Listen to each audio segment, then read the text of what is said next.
Hi everyone, back to basic series में आप सबका स्वागत है। पिछले लेक्चर वीडियो में हमने प्रोविजंस, रिजर्व एंड रिजर्व्स के टाइप करे थे। आज हम डिफरेंस करेंगे प्रोविजन एंड रिजर्व का। So very important topic. जो लोग कॉमर्स से रिलेटेड किसी भी एग्जाम की प्रिपरेशन करना चाहते हैं वो मुझे टेक्स्ट कर सकते हैं यहाँ पर 8054481573।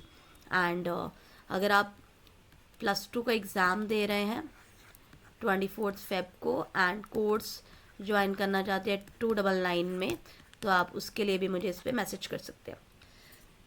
ये स्टार्ट हो जाएगा हमारा जनवरी में। सो डिफरेंस की तरफ आते हैं। सबसे पहले चार्ज अगेंस्ट प्रॉफिट, मतलब प्रोविजन जब हम बनाते हैं तो जब हम trading and profit and loss account बनाते हैं तो यहाँ पर जब 2 नेट प्रॉफिट आता है उसके पहले ही माइनस डेप्रिसिएशन हो जाता है। ये मतलब प्रॉफिट एंड लॉस अकाउंट में ही बनता है ये, और हमारा नेट प्रॉफिट जिससे कम हो जाता है क्योंकि डेप्रिसिएशन माइनस होती है। लेकिन जो रिजर्व्स होते हैं प्रॉफिट एंड लॉस अकाउंट बनने के बाद में, जब जो पैसा नेट प्रॉफिट होता है आफ्टर टैक्सेस, इसके बाद अभी टैक्स भी माइनस होना ना, ये जो नेट प्रॉफिट है आफ्टर टैक्स होता है, मतलब इनकम टैक्स को भी देने के बाद जो अमाउंट होता है उसमें से रिजर्व्स निकालते हैं। किसको देने से पहले? शेयर होल्डर्स को देने से पहले। समझ गए? सो ये पहले प्रोविजन बन जाते हैं, और ये जब प्रॉफिट जो बचा होता है उसमें से टैक्स माइनस हो जाता है, उसमें से जब शेयर होल्डर को पैसा देना है, इक्विटी शेयर होल्डर्स को, तो उसके पहले ये अमाउंट काटा जाता है। तो इसलिए नॉन लायबिलिटी है, पता है हर साल कटना ही कटना है हमने, पर ये बिजनेस को स्ट्रेंथ करने के लिए होती है। कुछ रिजर्व्स मैंडेटरी होते हैं अंडर लॉ, कुछ नहीं भी होते।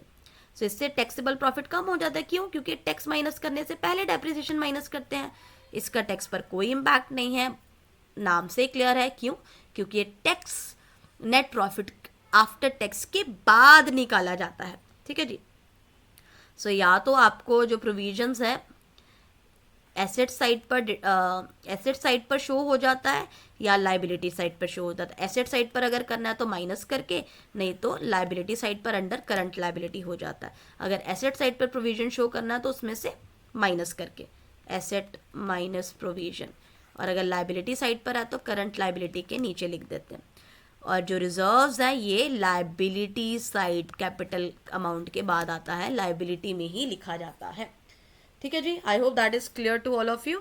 नेक्स्ट पॉइंट, ये प्रोविजन ज़रूरी होता है, प्रॉफिट एंड लॉस इससे सही निकलता है, और प्रूडेंस कॉन्सेप्ट भी, क्योंकि हम इससे प्रॉफिट कम शो करते हैं। ठीक है जी। और डेप्रिसिएशन माइनस करनी होती है अगर आप लॉस में हो, फिर भी आप नेट लॉस जब आप शो करते हो उसमें से भी आपने डेप्रिसिएशन माइनस करी होती है। मतलब प्रॉफिट हो या ना हो कोई फर्क नहीं पड़ता, हमने प्रोविजन फिर भी बनानी ही बनानी है। ठीक है जी। और रिजर्व बनाना या ना बनाना है मैनेजमेंट के ऊपर है। ठीक है जी। रिजर्व्स तभी बनेंगे जब प्रॉफिट्स होंगे, अगर प्रॉफिट नहीं है तो रिजर्व नहीं बनेंगे। हम अगले साल वेट करेंगे कि प्रॉफिट आएंगे तो वो बन जाएगा। ठीक है जी।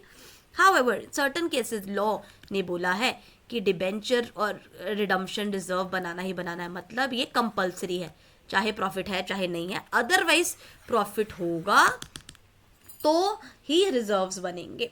ठीक है जी। ये वाला जो प्रोविजन है, ये प्रोविजंस जो होती हैं वो डिविडेंड डिस्ट्रीब्यूशन के लिए यूज़ नहीं होती, लेकिन रिजर्व्स डिविडेंड डिस्ट्रीब्यूशन के लिए यूज़ होते हैं, क्योंकि ये इक्विटी शेयर होल्डर्स वालों का ही पैसा होता है ना, क्योंकि टैक्स माइनस हो गया उसके बाद जो पैसा बचा, इसीलिए ज़्यादातर जो रिजर्व्स होते हैं डिविडेंड डिस्ट्रीब्यूशन के लिए ही यूज़ किए जाते हैं। आई hope that is clear. Provision and reserves का डिफरेंस क्लियर है। टाइप्स ऑफ रिजर्व भी कर लीजिए, ये हम बहुत इजी है, इसमें ज़्यादा कुछ समझने की ज़रूरत नहीं है। जनरल रिजर्व जिसका कुछ नाम नहीं है, तो मतलब कभी भी कोई स्पेसिफिक नहीं है, किसी जो मन किया मैनेजमेंट को, कोई किसी रिजर्व बना हुआ है, कोई खर्चा आता है तो वो उसके थ्रू पूरा यूटिलाइज कर लेते हैं अपनी फाइनेंशियल पोजीशन को स्ट्रेंथन करने के लिए। स्पेसिफिक रिजर्व मैं ऑलरेडी पिछले लेक्चर वीडियो में समझा चुकी हूँ।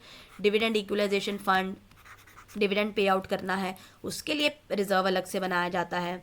Workman compensation fund, investment fluctuation, debenture reserve, ठीक है ना। सो एक बार इनका फिर से मतलब देख लेते हैं। So dividend equalisation fund,